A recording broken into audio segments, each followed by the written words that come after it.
Hi friends, welcome to my channel. Friends, మనం ఈరోజు physical సైన్స్లోని first chapter అయిన heat గురించి తెలుసుకున్నాం. Let's begin our episode. ముందుగా మనం హీట్ గురించి ఒక యాక్టివిటీ ద్వారా తెలుసుకుందాం. దీనికోసం ఒక వుడెన్ పీస్ అలాగే మెటల్ పీస్ రెఫ్రిజిరేటర్ అవసరం. ఈ రెండు పీస్లను తీసుకువెళ్ళి రెఫ్రిజిరేటర్లో ఉంచుదాం. 15 నిమిషాల తర్వాత చూస్తే మెటల్ పీస్ అనేది వుడెన్ పీస్ కంటే చల్లగా కనిపిస్తుంది. ఈ చిన్న విషయంలో కూడా ఫిజిక్స్ దాగుంది. అదేంటో ఇప్పుడు మాట్లాడుకుందాం. మన బాడీ టెంపరేచర్ అనేది ఫింగర్కి కూడా టచ్ అయి ఉంటుంది. మనం మెటల్ పీస్ని టచ్ అయినప్పుడు ఆ హాట్నెస్ అనేది చల్లగా ఉన్న మెటల్ పీస్ని తాకి కోల్పోతుంది. ఇక్కడ మనం ఒకటి గమనించాలి, హీట్ అనేది ఎప్పుడు హాట్ బాడీ నుంచి కోల్డ్ బాడీకి పాస్ అవుతుంది. ఇక్కడ మన బాడీ అనేది హాట్ బాడీ, అలాగే మెటల్ పీస్ అనేది కూల్ బాడీ. హాట్ బాడీ నుంచి కూల్ బాడీకి వెళ్తుంది కాబట్టి మన హీట్ అనేది మెటల్ పీస్కి రీచ్ అయ్యి మన బాడీ చల్లబడి మెటల్ పీస్ చల్లగా కనిపిస్తుంది అన్నమాట. వుడెన్ పీస్ కూడా అంతే. కాకపోతే మెటల్ ప్రాపర్టీ దానికి లేదు కాబట్టి చాలా తక్కువ అమౌంట్ ఆఫ్ హీట్ని మన నుంచి గెయిన్ చేసుకుంటుంది. ఒక యాక్టివిటీ ద్వారా మనం హీట్ గురించి కాస్త నేర్చుకున్నాం అన్నమాట. Hour next topic is thermal equilibrium heat and temperature. Friends, ఇది చాలా సింపుల్. దీన్ని మనం ఒక ఎగ్జాంపుల్ ద్వారా తెలుసుకుందాం. ఫ్రెండ్స్, 60 degrees ఉన్న వాటర్లో 30 degrees సెల్సియస్ ఉన్న కోల్డ్ వాటర్ని యాడ్ చేస్తే రిజల్టెంట్ టెంపరేచర్ ఏమవుతుందో అదే థర్మల్ ఈక్విలిబ్రియం టెంపరేచర్. ఫ్రెండ్స్, మనం ముందు మాట్లాడుకున్నట్టు హీట్ అనేది హాట్ బాడీ నుంచి కోల్డ్ బాడీకి ఫ్లో అవుతుంది కనుక 60 degrees సెల్సియస్ నుంచి 30 degrees ఉన్న సెల్సియస్ని దాన్ని ఇంక్రీజ్ చేయడానికి యూజ్ అవుతుంది. టోటల్గా 45 degreesకి చేరినప్పుడు రెండు సమానంగా ఉంటాయి కాబట్టి హీట్ ఫ్లో అనేది పాస్ అవ్వదు. దీన్నే థర్మల్ ఈక్విలిబ్రియం అనే పొజిషన్ అంటారు. ఆ 45 degrees సెల్సియస్నే థర్మల్ ఈక్విలిబ్రియం టెంపరేచర్ అని అంటారు. ఇంకా సింపుల్గా చెప్పాలంటే hot body cold body mix అయితే వచ్చే రిజల్టెంట్ టెంపరేచర్నే థర్మల్ ఈక్విలిబ్రియం అంటారు. ఈ థర్మల్ ఈక్విలిబ్రియం పొజిషన్లో హీట్ అనేది మళ్ళీ పాస్ అవ్వదు, ఎందుకంటే రెండు మిక్సప్ అయి యావరేజ్ టెంపరేచర్ దగ్గర ఆగిపోయి ఉంటాయి కాబట్టి. సో ఫ్లో ఆఫ్ హీట్ అనేది జీరో. థర్మల్ ఈక్విలిబ్రియం పొజిషన్ రావాలంటే ఆ రెండు బాడీస్ అనేవి ఒకటిదానికొకటి కాంటాక్ట్లో ఉండాలి. ఇంకా రెండో పాయింట్ ఏమంటే ఆ రెండు ఆబ్జెక్ట్స్ మధ్య ఎంతో కొంత టెంపరేచర్ డిఫరెన్స్ ఉండాలి, అప్పుడే కదా హీట్ ఫ్లో అయ్యేది. Hour next topic is heat. Heat కంటే ముందుగా మనం ఫస్ట్ థర్మామీటర్ థర్మల్ ఈక్విలిబ్రియం పొజిషన్ని ఎలా పాటిస్తుందో తెలుసుకుందాం. ఫ్రెండ్స్, మనకు జ్వరంగా ఉన్నప్పుడు థర్మామీటర్ ఇన్సర్ట్ చేసుకుంటాం కదా. మనకు జ్వరంగా ఉన్నప్పుడు మన నోట్లో ఉన్న సలైవా టెంపరేచర్ పెరుగుతుంది. ఆ టెంపరేచర్ని మెర్క్యూరీ థర్మామీటర్లో అబ్జర్వ్ చేసుకొని తన రీడింగ్ని పెంచుకుంటుంది. దీంతో మనకు ఫీవరిష్గా ఉందని అర్థమవుతుంది అన్నమాట. టెంపరేచర్ అనేది హాట్ బాడీ నుంచి కోల్డ్ బాడీకి ఫ్లో అవుతుంది కనుక మన మౌత్ టెంపరేచర్ మెర్క్యూరీకి ఉన్న బాయిలింగ్ పాయింట్ కంటే ఎక్కువ కనుక ఆ హీట్ ఎనర్జీ అనేది ఫ్లో అవుతుందన్నమాట. సరే, మనం ముందు మాట్లాడుకున్న థర్మల్ ఈక్విలిబ్రియం పొజిషన్లో ఏ, బి, సి అనే ఆబ్జెక్ట్స్ ఉన్నాయనుకుందాం. ఇక్కడ ఏ అనే ఆబ్జెక్ట్ 45 degrees సెల్సియస్ ఉంటే సి అనే ఆబ్జెక్ట్ కూడా 45 degrees సెల్సియస్ ఉంటుంది, ఎందుకంటే అవి థర్మల్ ఈక్విలిబ్రియం పొజిషన్లో ఉన్నాయి కనుక. SI unit of heat is joule and CGS unit is calorie. అలాగే టెంపరేచర్ అంటే the degree of hotness or coldness. SI unit of temperature is kelvin and CGS unit is degree Celsius. 1 calorie is equals to 4.186 joules. అలాగే 0 degrees Celsius is equals to 273 kelvins. సరే, మనం ఇప్పుడు టెంపరేచర్కి kinetic ఎనర్జీకి relationship తెలుసుకుందాం. Kinetic energy అంటే ఏం లేదు friends, అదొక టైప్ ఆఫ్ ఎనర్జీ, అంటే మోషన్కి తోడ్పడుతుంది అన్నమాట. వేడి నీళ్ళల్లో మనం కలర్ పౌడర్ యాడ్ చేస్తే అది త్వరగా స్ప్రింకిల్ అవుతుంది. అదే కోల్డ్ ఆబ్జెక్ట్లో వేస్తే అది త్వరగా స్ప్రింకిల్ అవ్వదు. అంటే హాట్ బాడీ అనేది టెంపరేచర్ ఉంటుంది కాబట్టి కైనెటిక్ ఎనర్జీని పెంచుకుంటూ స్పీడ్ ఆఫ్ మాలిక్యూల్స్ని పెంచి దాని మూమెంట్ని సపోర్ట్ చేస్తుందన్నమాట. సో మనం దీంతో టెంపరేచర్ పెరిగితే కైనెటిక్ ఎనర్జీ పెరుగుతుందని చెప్పగలం. ఫ్రెండ్స్, మనం ముందు మాట్లాడుకున్నట్టు టెంపరేచర్ అనేది హీట్ అనేది హాట్ బాడీ నుంచి కోల్డ్ బాడీకి పాస్ అవుతుందని చెప్పుకున్నాం కదా. అదొక యాక్టివిటీ ద్వారా తెలుసుకున్నాం. ఒక్కసారి స్క్రీన్ మీద ఉన్న ఇమేజ్ చూడండి ఫ్రెండ్స్. ఇక్కడ హాట్ వాటర్లో డిప్ చేసిన థర్మామీటర్ రీడింగ్ అనేది ఆయిల్లో డిప్ చేసిన థర్మామీటర్ రీడింగ్ కన్నా చాలా ఎక్కువ. కానీ కాసేపటి తర్వాత రీడింగ్స్ అనేవి మారిపోతుంటాయి. ఇక్కడ హాట్ వాటర్ ఆయిల్లో హాట్ వాటర్ అనేది హాట్ ఆబ్జెక్ట్, ఆయిల్ అనేది కాస్త కోల్డ్ ఆబ్జెక్ట్. హీట్ అనేది హాట్ బాడీ నుంచి కోల్డ్ బాడీకి ఫ్లో అవుతుంది కనుక హాట్ వాటర్ అనేది ఆయిల్కి హీట్ సప్లై చేస్తుంది, అంటే హీట్ కోల్పోతుంది, ఆయిల్ గెయిన్ చేస్తుంది. హాట్ వాటర్లో డిప్ చేసిన థర్మామీటర్ రీడింగ్ అనేది మెల్లమెల్లగా తగ్గిపోయి ఆయిల్లో డిప్ చేసిన థర్మామీటర్ రీడింగ్ పెరుగుతుంది. దీంతో హీట్ ఎనర్జీ అనేది హాట్ బాడీ నుండి కోల్డ్ బాడీకి పాస్ అవుతుందని మరోసారి యాక్టివిటీ ద్వారా మనం తెలుసుకున్నాం అన్నమాట. ఈ విషయం మనం టెంపరేచర్లో మార్పు వచ్చినందుకే కదా మనం తెలుసుకుంది. అంటే temperature determines the change in the direction of heat flow. సరే, ఇక్కడ మనం ఒక పాయింట్ గమనించాలి. అన్ని ఆబ్జెక్ట్స్ అనేవి ఒకే విధంగా హీట్ని అబ్జర్వ్ చేసుకోలేవు. స్పెసిఫిక్ ఆబ్జెక్ట్స్కి స్పెసిఫిక్ హీట్ ఎనర్జీని తీసుకునే. So our next topic is specific heat. ఒక్కసారి స్క్రీన్ మీద ఉన్న ఫిగర్ చూడండి. ఇక్కడ వాటర్ అనేది ఒకే టెంపరేచర్లో ఉంటుంది. ఫర్ ఎగ్జాంపుల్ 60 డిగ్రీ సెల్సియస్లో ఉందనుకుందాం, కానీ rate of rise of temperature of oil అనేది ఇంకో టెస్ట్ ట్యూబ్లో ఉన్న వాటర్తో పోలిస్తే చాలా ఎక్కువ. సో దీంతో rate of rise of temperature depends on nature of the material అని మనం చెప్పుకోగలం. And our next topic is methods of mixture. ఒక 100 ml of water at the rate 60 degree Celsius అలాగే ఒక 100 ml of water at the rate 60 degree Celsius కలిపితే వచ్చే resultant temperature ఎంత అంటే 60 డిగ్రీ సెల్సియస్ అని మనం ఈజీగా చెప్పగలం. ఇప్పుడు ఇంకో ఎగ్జాంపుల్ చెప్తా వినండి. 200 ml of water at the rate 30 degree Celsius అలాగే 300 ml of water at the rate 100 degree Celsius mix చేస్తే వచ్చే రిజల్టెంట్ టెంపరేచర్ ఎంతో చెప్పడం చాలా కష్టం. కాబట్టి దానికోసం ఒక ఫార్ములా ఉంది. ఇంతవరకు మాట్లాడుకున్న మాటలన్నీ ఒక లెక్క అయితే ఈ ఫార్ములా కూడా నేర్చుకోవడం అంతే అవసరం. అదేంటో చెప్తా వినండి. T = m1T1 + m2T2 m1 + m2. ఇక T అనేది టోటల్ రిజల్టెంట్ టెంపరేచర్, అంటే 2 బాడీస్ మిక్స్ చేస్తే వచ్చే టెంపరేచర్ అన్నమాట. m1 అంటే mass of the first body, T1 అంటే temperature of the first body, m2 అంటే mass of the second body, T2 అంటే temperature of the second body. ఇలా అన్నమాట. ఈ ఫార్ములాతో లాస్ట్లో వచ్చే టెంపరేచర్ ఎంతో మనం కనుక్కోగలం. ఫ్రెండ్స్, మనం స్టార్టింగ్లో హీట్ ఎనర్జీ అనేది హాట్ బాడీ నుంచి కోల్డ్ బాడీకి ఫ్లో అవుతుందని చెప్పుకున్నాం కదా. ఆ హీట్ ఎనర్జీ ఎంతైతే ఫ్లో అవుతుందో అంతే హీట్ ఎనర్జీ ఇంకో బాడీ గెయిన్ చేస్తుందని మనం సింపుల్ లాజిక్గా చెప్పగలం. దాన్నే principles of methods of mixture అంటారు. అంటే దీన్ని ఒక ఈక్వేషన్లా రాస్తే net heat lost = net heat gained అని చెప్పుకోగలం కదా. దీన్నే principles of methods of mixtures అంటారు. సరే, ఇప్పటిదాకా మనం హీట్ గురించి, టెంపరేచర్ గురించి, ఫ్లో ఆఫ్ హీట్ గురించి, కొన్ని యాక్టివిటీస్ గురించి తెలుసుకున్నాం. సరే, ఈ ప్రాపర్టీస్ని యూజ్ చేసుకుంటూ ఫిజిక్స్లో డైలీ లైఫ్లో జరుగుతున్న వాటి గురించి మనం తెలుసుకున్నాం. అంటే example evaporation, condensation, due, fog ఇలా అన్నమాట. ఫ్రెండ్స్, వీటికంటే ముందు మనం ఒక టాపిక్ మిస్ చేసాం. అదే how to calculate the specific heat of solid body. ఇది లాస్ట్లో ఎక్స్ప్లెయిన్ చేయబోతున్నాను. So let us continue this evaporation అంటే ఏంటో మనకు ముందే తెలుసు ఫ్రెండ్స్. ఒక లిక్విడ్ స్టేట్ నుండి గ్యాసియస్ స్టేట్కి మార్చడమే ఎవాపరేషన్. ఫ్రెండ్స్, ఇక్కడ ఒక ఇంపార్టెంట్ బిట్ ఉంది. అదేంటంటే ఎవాపరేషన్ జరిగినప్పుడు కూల్నెస్ అనేది ఫామ్ అవుతుంది. ఎగ్జాంపుల్, పాట్స్లో వాటర్ వేస్తాం, ఆ వాటర్ కూల్ అవుతాయి. దానికి కారణం కూడా ఎవాపరేషనే. ఎలా అంటారా? ఆ హీట్ పాట్స్కి చిన్న చిన్న రంధ్రాలు ఉంటాయి. పాట్స్లో ఉన్న వాటర్లో కాస్త హీట్ ఎనర్జీ అనేది ఉంటుంది. ఆ హీట్ ఎనర్జీని యూజ్ చేసుకుంటూ లోపల ఉన్న వాటర్ ఎవాపరేట్ అయ్యి ఆ చిన్న చిన్న రంధ్రాల్లో బయటికి వెళ్ళిపోతాయి. ఆ వాటర్తో పాటు హీట్ ఎనర్జీ కూడా లాస్ అయిపోతుంది. కాబట్టి మనం పాట్లో పెట్టిన వాటర్ అనేవి చల్లగా ఉంటాయి. ఎవాపరేషన్లో సెకండ్ ఎగ్జాంపుల్ స్వెట్టింగ్ జరిగినప్పుడు కూడా మనకు చల్లగా అనిపిస్తుంది ఫ్రెండ్స్. దీనికి కారణం కూడా ఎవాపరేషనే. స్వెట్టింగ్ జరిగినప్పుడు మన బాడీ పార్ట్స్ మీద ఫామ్ అవుతుంది. ఆ వాటర్ అనేది ఎవాపరేషన్ అవ్వడానికి మన బాడీలోని హీట్ ఎనర్జీని అబ్జర్వ్ చేసుకుంటుంది.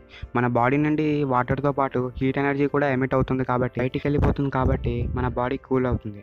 So evaporation is a cooling phenomena అని మళ్ళీ ప్రూవ్ అయింది. And hour third example dogs panting. Friends, మనం గమనిస్తే కుక్కలు అనేవి ఎప్పుడు తమ నాలుకని బయటకు ఉంచుతూ ఉంటాయి, వేసుకోవడం మనం చూస్తూ ఉంటాం. దీనికి కారణం కూడా ఎవాపరేషన్ ఫ్రెండ్స్. మనలాగా డాగ్స్కి స్వెట్టింగ్ గ్లాండ్స్ ఉండవు. అవి స్వెట్ రిలీజ్ చేస్తే హీట్ ఎనర్జీ యూజ్ చేసుకొని ఎవాపరేట్ అయ్యి బాడీని కూల్ చేస్తుంది.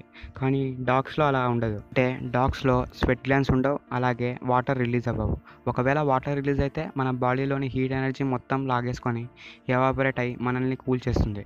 కాబట్టి అది వాటర్ రిలీజ్ అవ్వదు. కాబట్టి బయట ఉన్న వాటర్నే తన నాలుక మీద వేసుకొని ఎవాపరేట్ చేసి తన బాడీని కూల్ పరుస్తుందన్నమాట. ఫ్రెండ్స్, ఈ ఎవాపరేషన్ ప్రాసెస్ అనేది 4 ఫినామినాస్తో లింక్ అయి ఉంటుంది. అదే surface area, wind speed, temperature, humidity. ఒక్కొక్క దాని గురించి మనం తెలుసుకుందాం. ఫ్రెండ్స్, కొన్ని వాటర్ డ్రాప్లెట్స్ ఫ్లోర్ మీద చల్లి వదిలేద్దాం. అవి ఎవాపరేట్ అవ్వడానికి కాస్త టైం పడుతుంది. ఒకవేళ ఫ్యాన్ ఆన్ చేస్తే త్వరగా ఎవాపరేట్ అయిపోతాయి. అంటే విండ్ స్పీడ్ పెరిగితే ఎవాపరేషన్ పెరుగుతుంది అన్నమాట. ఆ ఫ్యాన్ గాలికి అవి గాలిలో మిక్స్ అయిపోయి ఎవాపరేట్ అయిపోతాయి అన్నమాట. నెక్స్ట్ వన్ టెంపరేచర్ పెరిగితే ఎవాపరేషన్ పెరుగుతుంది ఫ్రెండ్స్. ఇది మనందరికీ తెలుసు. హ్యూమిడిటీ అంటే ఏం లేదు friends, the amount of water vapour present in air. ఈ వాటర్ వేపర్ అనేది ఎన్నో water bodies like lakes, seas ఇలా వాటర్ బాడీస్లోని వాటర్ సన్లైట్ని అబ్జర్వ్ చేసుకుంటూ గ్యాసియస్ ఫామ్లో మారుతాయి. అదే హ్యూమిడిటీ. దీని గురించి వివరించాలంటే మనము ఒక హ్యూమిడ్ డే రోజు అలాగే నార్మల్ డే రోజు ఈ ఎక్స్పెరిమెంట్ చేయాలి. ఏమంటారా? హ్యూమిడ్ డే రోజు బట్టలు ఆరేస్తే చాలా లేట్గా ఆరిపోతాయి. అలాగే నార్మల్ డే రోజు ఆరేస్తే అవి కాస్త ఫాస్ట్గా జరుగుతుంది అన్నమాట.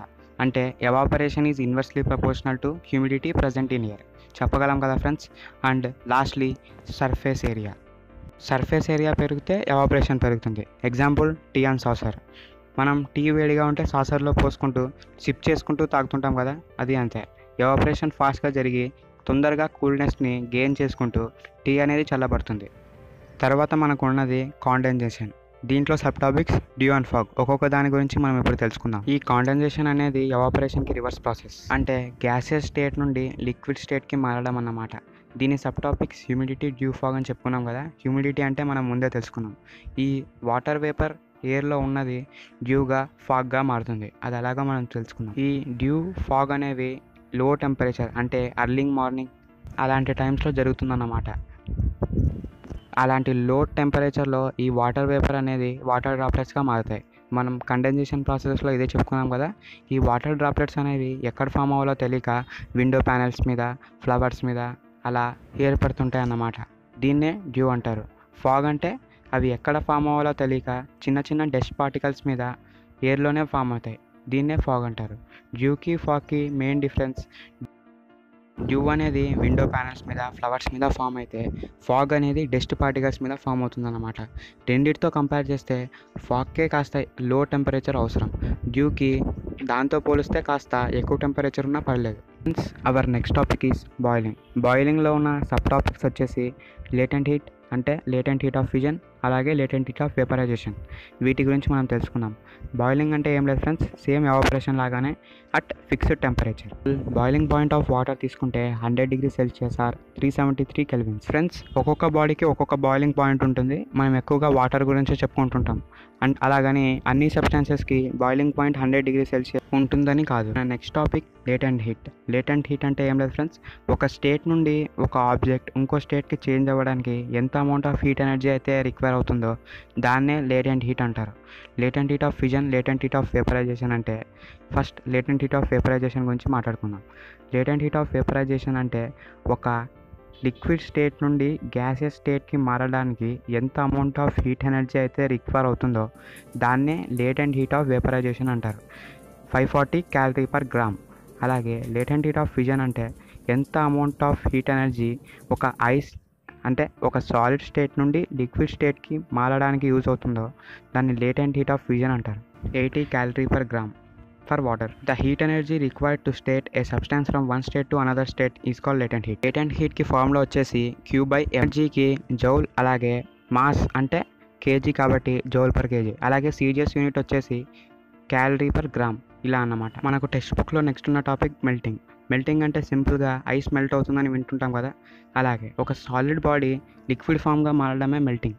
మెల్టింగ్ పాయింట్ అంటే అట్ కాన్స్టాంట్ టెంపరేచర్, అంటే melting point of water is 0 degree Celsius or 273 kelvins. ఇక్కడ కన్ఫ్యూజ్ అవ్వద్దు, 0 డిగ్రీ సెల్సియస్ 273 కెల్విన్స్. కాంపిటేటివ్ ఎగ్జామ్స్లో ఇలా 2 ఆప్షన్స్ ఇస్తారు, మనం కన్ఫ్యూజ్ అయ్యి ఒకటే టిక్ కొడతాం. సి ఆప్షన్ బోత్ అండ్ వేని ఇచ్చింటారు, అది చూసుకోండి. Next topic freezing. Water freeze అవుతుందని వింటుంటాం కదా ఫ్రెండ్స్, ఒక లిక్విడ్ స్టేట్ నుండి సాలిడ్ స్టేట్కి మారడమే freezing. Our last activity to prove density of ice is less than density of water. So దీనికోసం మనకు ఒక వాటర్ బాటిల్, వాటర్ రెఫ్రిజిరేటర్ అవసరం. ఇంతే ఫ్రెండ్స్. వాటర్ బాటిల్లో కంప్లీట్గా వాటర్ నింపేసి బాటిల్ క్లోజ్ చేసేసి డీప్ ఫ్రీజర్లో పెడదాం. కాసేపటి తర్వాత తీసి చూస్తే బాటిల్ పగిలిపోయినట్టు మనం గమనిస్తాం. దీంతో వాల్యూమ్ ఆఫ్ వాటర్ అనేది ఐస్ స్టేజ్లో ఉన్నప్పుడు పెరుగుతుందని మనం గమనించగలం.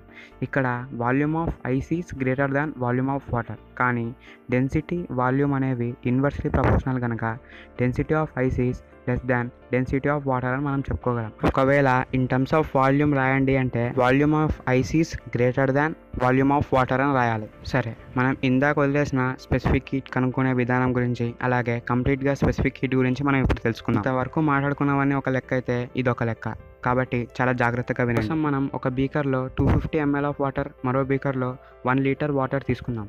ఈ రెండింటిని 60 డిగ్రీ సెల్సియస్ వచ్చే వరకు హీట్ చేసుకుందాం. మనకు తెలిసిన దాని ప్రకారం 250 ml ఆఫ్ వాటరే ఫాస్ట్గా హీట్ అవుతుంది.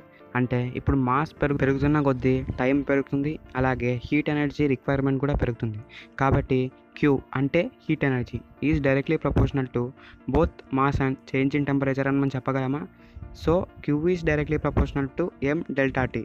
దీన్ని ఈక్వేషన్ రూపంలో రాసుకోవాలంటే ఒక కాన్స్టెంట్ వాడాలి, అదే S specific heat.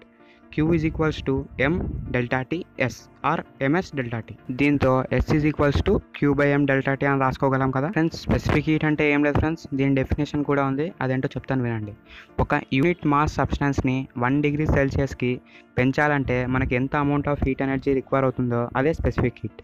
For example 250 ml of water 30 degree సెల్సియస్లో ఉంటే ఆ 250 ml ఆఫ్ వాటర్ని 31 డిగ్రీ సెల్సియస్కి మార్చడానికి ఎంత amount of heat energy require అవుతుందో అదే స్పెసిఫిక్ హీట్. ఈ స్పెసిఫిక్ హీట్ అనేది ఒక్కొక్క బాడీకి ఒక్కొక్క విధంగా ఉంటుంది, అన్నిటికీ సేమ్ అంటూ ఉండదు. సో ఒకసారి నేను స్క్రీన్ మీద చూపిస్తున్న values గుర్తుపెట్టుకోవాల్సిందే. S is equals to Q by M delta T. Q అంటే హీట్, M అంటే మాస్, డెల్టా టీ అంటే చేంజ్ ఇన్ టెంపరేచర్ అని అర్థం. So SI unit of specific heat వచ్చేసి హీట్ ఎనర్జీకి SI యూనిట్ జౌల్ కాబట్టి joule by M delta T అని ఉంది. మాస్కి SI unit KG, delta T అంటే change in temperature, SI unit kelvin. So చెప్పుకోవాలంటే SI unit of specific heat joule per KG kelvin form అవుతుంది. దీన్ని ఎలాగైనా దేనికైనా వాడుకోవచ్చు. సిజిఎస్ యూనిట్ వచ్చేసి calorie per gram degree Celsius. ఒక్కొక్క ఆబ్జెక్ట్కి ఒక్కొక్క స్పెసిఫిక్ హీట్ ఉంటుందని చెప్పుకున్నాం కదా, అది ఎలాగో ఎందుకో తెలుసుకున్నాం. ఈ యూనివర్స్లో ఉన్న ప్రతి యాటమ్ మాలిక్యూల్ కొన్ని ఎనర్జీస్తో ఫామ్ అయి ఉంటుంది. దీన్నే ఇంటర్నల్ ఎనర్జీ అంటారు. ఈ ఇంటర్నల్ ఎనర్జీ అనేది some of kinetic energy, rotational energy, potential energy, vibrational kinetic energy. ఈ విశ్వంలో ఉన్న ఒక్కొక్క మాలిక్యూల్ ఒక్కొక్క విధంగా ఎనర్జీని షేర్ చేసుకుంటుంది. కాబట్టి స్పెసిఫిక్ హీట్ అనేది ఒక్కొక్క ఆబ్జెక్ట్కి డిఫరెంట్గా ఉంటుంది. ఒకవేళ ప్రపంచంలో ఉన్న అన్ని మాలిక్యూల్స్ ఒకే విధంగా ఉంటే ఒకే విధంగా హీట్ని, ఇంటర్నల్ ఎనర్జీని పాస్ చేసుకోగలిగితే ప్రపంచంలో ఉన్న అన్ని ఆబ్జెక్ట్స్కి ఒకే స్పెసిఫిక్ హీట్ ఉంటుంది. స్పెసిఫిక్ హీట్ తక్కువగా ఉన్న ఆబ్జెక్ట్ అంటే కాపర్, ఇలాంటి ఆబ్జెక్ట్స్ లో స్పెసిఫిక్ హీట్ ఉన్న ఆబ్జెక్ట్స్కి ఒక ప్రాపర్టీ ఉంటుంది. అదేమంటే అవి చాలా ఫాస్ట్గా వేడిగిపోతాయి, అలాగే చాలా త్వరగా కూల్ అయిపోతాయి. అది దాని ప్రాపర్టీ. కాబట్టి కుకింగ్స్లో దీన్ని వాడుతుంటాం అన్నమాట.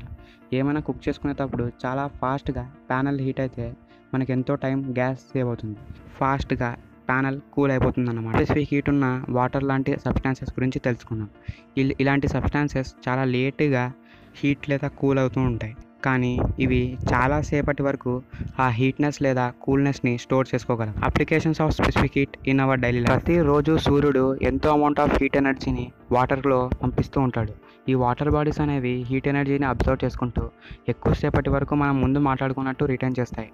ఈ హీట్ ఎనర్జీ ఎక్కువగా ఈక్వేటర్ దగ్గరలో ఉంటుంది, కానీ పోల్స్ దగ్గర చాలా తక్కువగా ఉంటుంది. ఈ వాటర్ అనేవి హీట్ ఎనర్జీని అబ్జర్వ్ చేసుకుంటూ దూరంగా ఉన్న పోల్స్కి సెండ్ చేస్తూ ఉంటాయన్నమాట. కాబట్టి ఈ అర్త్ మీద మనుషులు బతకడానికి పోల్స్ దగ్గర హీట్ సప్లై చేస్తూ ఎంతో గొప్ప పని చేస్తుంది ఈ specific heat. Secondly, water melon. మనం వాటర్ మిలన్ని ఫ్రిడ్జ్లో పెట్టి తీస్తే చాలాసేపటి వరకు కూల్నెస్ని పోగొట్టుకోదు. దీనికి కారణం కూడా స్పెసిఫిక్ హీటే. మనం ముందు చెప్పుకున్నట్టు వాటర్ ఎక్కువసేపు కూల్నెస్ లేదా హాట్నెస్ని రిటర్న్ చేసుకోగలదు, కాబట్టి జరుగుతుందన్నమాట. అలాగని 5 minutes పెట్టినంత మాత్రాన వాటర్ మిలన్ అస్సలు కూల్ అవ్వదు. మినిమం 1 or 2 hours పెడితే కానీ ఆ రోజు మొత్తం కూల్గా ఉండదు. ఇప్పుడు మొత్తానికి లో స్పెసిఫిక్ హీట్ ఉన్న ఆబ్జెక్ట్స్ త్వరగా హీట్ అప్ అవుతాయి, అలాగే త్వరగా కూల్ అప్ అవుతాయి.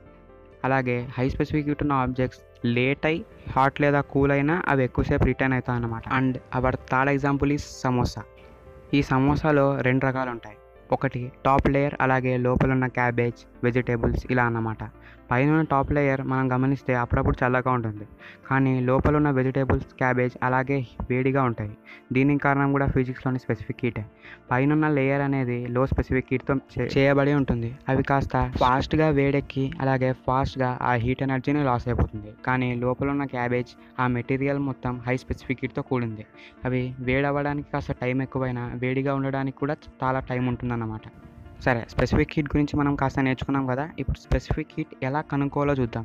ముందు నేను ఒక టేబుల్ చూపించాను కదా, ఆ వాల్యూస్ ఎలా మనం ప్రాక్టికల్గా కనుక్కోవాలో మనం ఇప్పుడు నేర్చుకుందాం. దీనికోసం మనకు calorimeter, thermometer, stirrer, water, steam heater, wooden box and lead లేదా ఐరన్ పీసెస్ అవసరం. ఇక్కడ మనం లెడ్ లేదా ఐరన్ పీసెస్ స్పెసిఫిక్ హీట్ కనుక్కుంటున్నాం అన్నమాట. ముందుగా మనం క్యాలరీమీటర్, స్టిర్రర్, మాస్ కనుక్కుందాం. దీన్ని M1 అనుకుందాం. అలాగే 1/3 వాల్యూమ్ ఆఫ్ క్యాలరీమీటర్ని వాటర్తో ఫిల్ చేద్దాం. ఈ టోటల్ మాస్ని M2 అనుకుందాం. ఇప్పుడు వాటర్ యాడ్ చేస్తాం, లేకపోతే మాస్ M1 ఉండేది. యాడ్ చేసిన తర్వాత టోటల్ మాస్ M2 అయింది. సో మాస్ ఆఫ్ వాటర్ని M2 - M1 అని చెప్పుకోగలం కదా. So mass of water is equals to M2 - M1. Calorimeter, stirrer, water ఉన్న ఈ టోటల్ ఆపరేచర్స్ టెంపరేచర్ T1 అనుకుందాం. ఇప్పుడు మనం కొన్ని ఐరన్ పీసెస్ తీసుకొని స్టీమ్ హీటర్లో వేడి ఇప్పుడు దీని టెంపరేచర్ T2 అనుకుందాం. ఈ T2 ఉన్న టెంపరేచర్ని అప్పుడు మనం ముందు క్యాలరీమీటర్, స్టిర్రర్, వాటర్తో ఉన్న ఆపరేచర్స్లో యాడ్ చేద్దాం. ఇప్పుడు ఈ టోటల్ ఆపరేచర్స్ అంటే లెడ్ షార్ట్స్ వచ్చిన తర్వాత లేదా ఐరన్ పీసెస్ వచ్చిన తర్వాత టోటల్ టెంపరేచర్ T3 అనుకుందాం. ఇక్కడ మనం ముందు ఇంతవరకు చెప్పుకున్నట్టు హీట్ ఎనర్జీ అనేది హాట్ బాడీ నుంచి కోల్డ్ బాడీకి ఫ్లో అవుతుంది కనుక లెడ్ షార్ట్స్ నుండి క్యాలరీమీటర్కి ఫ్లో అవుతుంది. ఎందుకంటే ఐరన్ పీసెస్ లేదా లెడ్ షార్ట్ ఇప్పుడే మనం హీట్ చేసాం, అది చాలా వేడిగా ఉంటాయి క్యాలరీమీటర్, స్టిర్రర్, వాటర్తో పోలిస్తాయి. ఇప్పుడు heat gained by the calorimeter, stirrer, water వచ్చేసి T2 - T3 అని మనం చెప్పుకోగలం కదా. స్పెసిఫిక్ హీట్ కనుక్కోవడానికి ఒక ఫార్ములా ఉంది, అదేంటో మనం తెలుసుకుందాం. SL = m1 SC + m2 - m1 × SW × T3 - T1 / m3 - m2 × T2 - T3. ఇక్కడ ఒక్కొక్క దాని గురించి మనం తెలుసుకుందాం. SL అంటే specific heat of lead shots or iron shots, అంటే మనం ఇప్పుడు కనుక్కోబోతుంది. M1 అంటే mass of the calorimeter along with stirrer. SC అంటే స్పెసిఫిక్ హీట్ ఆఫ్ క్యాలరీమీటర్, ఇది మనం తెలుసుకోవాల్సిందే. ఇది థియరిటికల్గానే మనం చెప్పుకోగలం, దీన్ని మళ్ళీ ఇంకో ఎక్స్పెరిమెంట్తో కనుక్కోవాల్సిన అవసరం లేదు. ఆ వాల్యూస్ అనేవి బుక్లోనో లేదో ఇంటర్నెట్లోనో దొరుకుతాయి. m2 - m1 అనేది మాస్ ఆఫ్ వాటర్, అంటే ముందు మనం మాట్లాడుకున్నట్టే. SW అంటే స్పెసిఫిక్ హీట్ ఆఫ్ వాటర్, అంటే 1. T3 - T1 వచ్చేసి temperature of lead short. m3 - m2 అంటే mass of lead shorts. T2 - T3 అంటే మనం ముందు చెప్పుకున్నట్లు temperature gained by the calorimeter and stirrer water. Okay friends, మనం ఫిజికల్ సైన్స్లో ఫస్ట్ చాప్టర్ అయిన హీట్ గురించి పూర్తిగా తెలుసుకున్నామని నేను అనుకుంటున్నాను. ఎక్కడో 1-2 పాయింట్ మిస్ అయినా అనిపిస్తుంది, అవేవో మీరే కమెంట్స్లో తెలిపితే దాన్ని నేను పిన్ చేసి పెడతాను. కాబట్టి ఇప్పుడు ఈ వీడియో చూస్తున్న వాళ్ళందరూ ఒకసారి కామెంట్స్ చెక్ చేయండి, ఏదైనా పిన్ చేసి ఉంటే అవి చదవండి. ఓకే ఫ్రెండ్స్, ఈ వీడియో కనుక మీకు నచ్చినట్లయితే లైక్ చేయండి, మీ 10th విద్యార్థులందరికీ షేర్ చేయండి. అలాగే మరిన్ని చాప్టర్స్ కోసం don't forget to subscribe. That's all for today. Bye bye.